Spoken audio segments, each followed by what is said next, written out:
கேரள மாநிலம் வயநாட்டில் ஏற்பட்ட நிலச்சரிவில் 350க்கும் மேற்பட்டோர் உயிரிழந்திருக்கக்கூடிய சூழல்ல 200க்கும் மேற்பட்டோரை இப்போ வரைக்கும் கண்டுபிடிக்க முடியல. அதுக்கான தேடுதல் பணி அப்படிங்கிறது துரிதப்படுத்தப்பட்டு மீட்பு பணிகள் அப்படிங்கிறது தொடர்ந்து நடந்துகிட்டே இருக்கு. இந்த இறப்பு எண்ணிக்கை அப்படிங்கிறது இன்னும் அதிகரிக்கும் அப்படின்னும் அஞ்சப்படுது.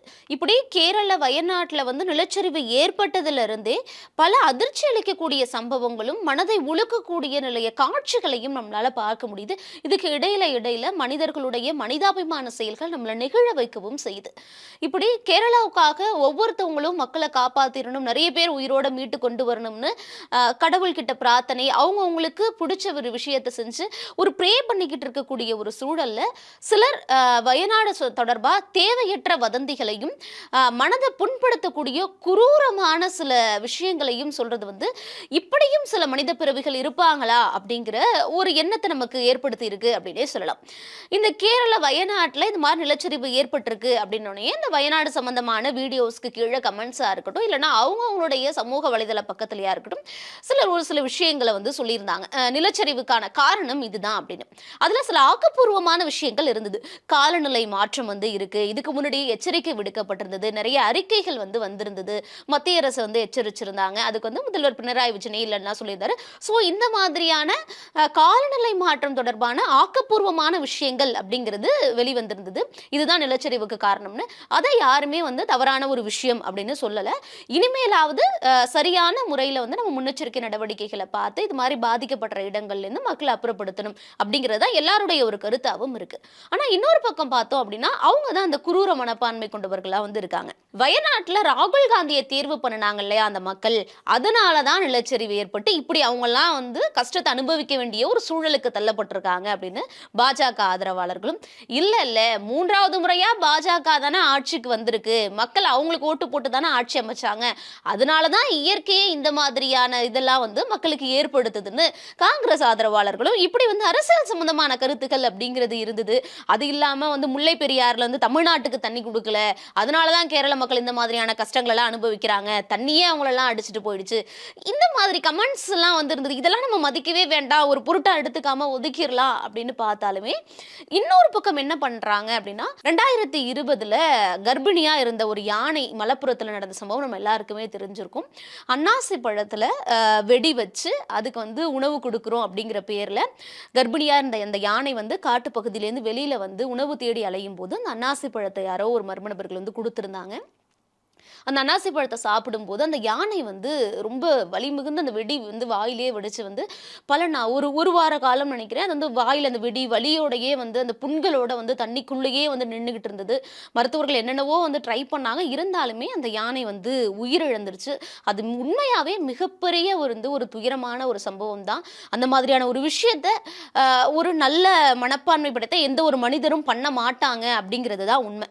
ஸோ அன்னைக்கு செஞ்சீங்கல்ல கேரளால நீங்க யானைக்கு, அதனாலதான் இன்னைக்கு உங்களுக்கு இதெல்லாம் நடந்திருக்கு அப்படின்னு சொல்லக்கூடிய ஒரு சிலர்களை நம்மளை பார்க்க முடியுது. அதே மாதிரி 2018 பழங்குடி இனத்தை சேர்ந்த 30 வயது மதிக்கத்தக்க மது அப்படிங்கிற ஒரு இளைஞர் மனநலம் பாதிக்கப்பட்டவர்.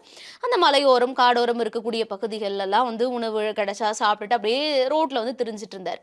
அவர் உணவு திருடி சாப்பிட்டாரு அப்படின்னு அவரை அடிச்சே கொலை பண்ணீங்க இல்லையா, ஒண்ணுமே தெரியாத மனநலம் பாதிக்கப்பட்ட ஒரு இளைஞனை அடிச்சு கொண்டீங்கல்ல, அதனாலதான் நீங்க எல்லாம் அனுபவிக்கிறீங்க அப்படின்னு சொல்லி எந்த நேரத்துல எதை பேசணும், நம்ம பேசுறது சரியா தப்பா அப்படிங்கிறது எதையுமே யோசிக்காம பேசுற மனநிலையில நிறைய பேர் இருக்கிறத நம்ம பார்க்க முடியுது. இப்படி சோஷியல் மீடியால கமெண்ட் போடுறதோ இல்லைன்னா முன்னாடி நடந்ததுதான் நீங்க அது பிரதிபலனை அனுபவிக்கிறீங்க, இது எதுவுமே நமக்கு வேண்டாம். இவங்களாம் யாருன்னே தெரியாது, அதாவது ஊர் பேர் தெரியாத முகமறியாத ஆட்கள். ஸோ இவங்க பேசுறதையோ இவங்க சொல்ற விஷயத்தையோ நம்ம எடுத்துக்கவே வேண்டாம் அப்படின்னு ஒமிட் பண்ணிடலாம். ஆனா ஒரு முகம் அறிந்த நல்லா எல்லாருக்கும் தெரியக்கூடிய இல்லைன்னா ஒரு பொறுப்புல இருக்கக்கூடிய ஒரு மனிதர் ஒரு விஷயத்த பேசுறாரு, அது எல்லார் மத்தியிலையும் போய் சேரும் அப்படிங்கிறப்போ அவர் பேசுற விஷயத்த சரியான முறையில பேசணும். அப்படி ஒரு மனிதர் பேசியிருக்க விஷயம் தான் இப்போ மிகப்பெரிய அளவில் ஒரு பேசு பொருளாக மாறி இருக்கு. அது யாரடா அப்படி என்ன பேசினாரு அப்படின்னு பார்த்தீங்கன்னா, ராஜஸ்தானை சேர்ந்த பாஜக தலைவர், பாஜகவோட முன்னாள் எம்எல்ஏ கிரண் தேவ் அஹூஜா, அவர் என்ன சொல்லியிருக்காரு அப்படின்னா, கேரளாவில் பசு வதை தொடர்ந்து நடக்குது, அதனால தான் இந்த நிலச்சரிவு ஏற்பட்டிருக்கு, அதனால தான் மக்கள் இவ்வளோ கஷ்டப்படுறாங்க அப்படிங்கிற ஒரு கருத்தை பிரபலமான ஒரு செய்தி ஊடகத்துக்கு கொடுத்த பேட்டியில் அவர் குறிப்பிட்டிருக்கிறார். அதை இப்போ மிகப்பெரிய அளவில் ஒரு பேசு பொருளாக மாறி இருக்கு. அவர் என்ன சொல்றாரு அப்படின்னா 2018லேருந்து நாங்க இத கவனிச்சுக்கிட்டு இருக்கோம். பசுவதை எங்கெல்லாம் நடக்குதோ, அங்கெல்லாம் இந்த மாதிரியான இயற்கை பேரழிவுகள், பேரிடர்கள்ங்கிறது நடந்துகிட்டே இருக்கு. கேரளால மட்டும் பசுவதைய நிறுத்தல அப்படின்னா, இந்த மாதிரியான இயற்கை பேரழிவுகள் அப்படிங்கிறது தொடர்ந்து நடக்கும் அப்படிங்கிற ஒரு மிக கொடுமையான, குரூரமான ஒரு வார்த்தையும் பதிவிடுறார். இதுக்கு மேலேயும் நடக்கும் அப்படின்னு சொல்றாரு. உத்தரகாண்ட், ஹிமாச்சல் மாதிரியான இடங்கள்ல மேக வெடிப்பு, பெருவெள்ளம்லாம் நடக்குது தான். ஆனா அங்கெல்லாம் இந்த அளவுக்கு வந்து பாதிப்பு ஏற்படாது. கேரளாவுல பசுவதை நடத்தலன்னா இனிமேலும் தொடர்ந்து நடக்கிறதுக்கு நிறைய வாய்ப்புகள் இருக்கு. நடக்கும் அப்படின்னு சொல்றாரு. கேரளாவை பொறுத்தவரைக்கும் பீஃப் அப்படிங்கிறது அந்த மக்களுடைய கலாச்சாரம், பழக்கவழக்கம், அவங்களுக்கான பிடித்த ஒரு உணவாவும், அதிகமா சாப்பிடக்கூடிய ஒரு உணவுப் பொருளா இருக்கும்போது, அது அவங்களுடைய தனிப்பட்ட விருப்பம், உரிமை எல்லாமே அது அந்த மக்களுக்கானது. அவங்களுடைய உணவு பழக்கவழக்கத்த பழிக்கக்கூடிய வகையில நீங்க பசுவதை செய்றீங்க. அதனால தான் உங்களுக்கு வந்து இயற்கை பேரிடர் வருது. நீங்க இப்பயும் நிறுத்தலன்னா, இதுக்கு மேலேயும் உங்களுக்கு இந்த மாதிரி ஏற்படும் அப்படின்னு சொல்ற கிரண் தேவுடைய அந்த கருத்து அப்படிங்கிறத யாராலையும் ஏத்துக்கவே முடியாது. பாஜக தலைமை இதுக்கு தக்க நடவடிக்கை எடுக்கணும் அப்படிங்கிறது தான் அனைவருடைய எதிர்பார்ப்பாவும் கருத்தாவும் இருக்கு.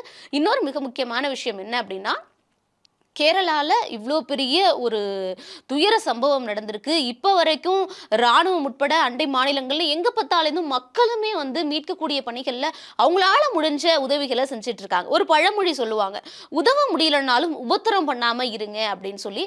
கஷ்டத்துல அங்க தவிச்சுக்கிட்டு இருக்கக்கூடிய மக்களுக்கு நம்மளால உதவ முடியல அப்படின்னாலுமே, உபத்திரம் பண்ணக்கூடிய இல்லன்னா அவங்களுக்கு மனசுக்கு கஷ்டத்தை ஏற்படுத்தக்கூடிய எந்த ஒரு வார்த்தைகளையும் நம்ம சொல்லாம இருந்தா, அதுவே ஒரு மிகப்பெரிய உதவியா அந்த மக்களுக்கு இருக்கும்.